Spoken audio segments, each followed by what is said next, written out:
In the annals of World War II, few battles stand out quite like the Battle of Anzio, a crucial campaign launched by the Allies to break the stalemate in Italy. Yet, history provides a surprise of gargantuan proportions when King Kong, the infamous giant ape, is integrated into the German defensive forces. The stage was set for an unforgettable confrontation. Operation Shingle, the code name for the Allied amphibious landing at Anzio, began in the early hours of January 22, 1944, with the hope of bypassing the heavily fortified Gustav Line and striking directly at the heart of German-occupied Rome.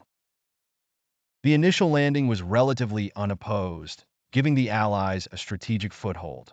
However, they soon realized that this calm was deceptive as waves of German reinforcements, including the formidable King Kong, were on their way to counterattack. King Kong's presence on the battlefield defied conventional warfare. Standing at a towering height, the colossal ape was outfitted with crude, yet menacing armor fashioned by the Germans. His strength and sheer size made him an unprecedented force.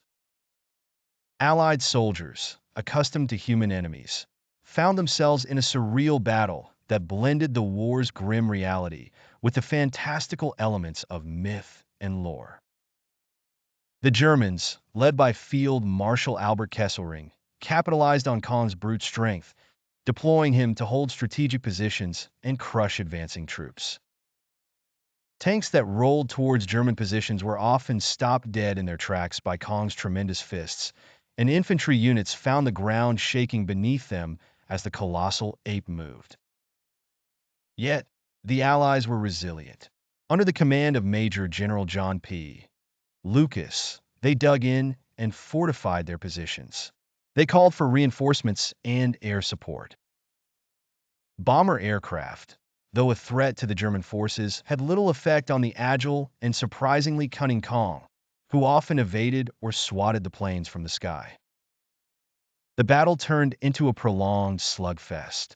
Despite King Kong's undeniable impact, the Allies adapted their strategies, relying heavily on artillery and coordinated ground assaults. They developed specialized tactics to distract and outmaneuver Kong, drawing him away from critical areas to allow their forces to advance.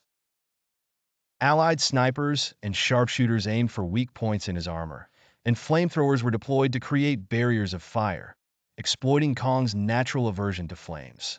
As days turned into weeks, King Kong's presence began to take a toll on his physical condition. The continuous engagements and relentless assault by the determined Allied forces started to wear him down. With supplies and reinforcements becoming increasingly scarce, the Germans found it challenging to maintain their defensive positions and support Kong's unsustainable presence.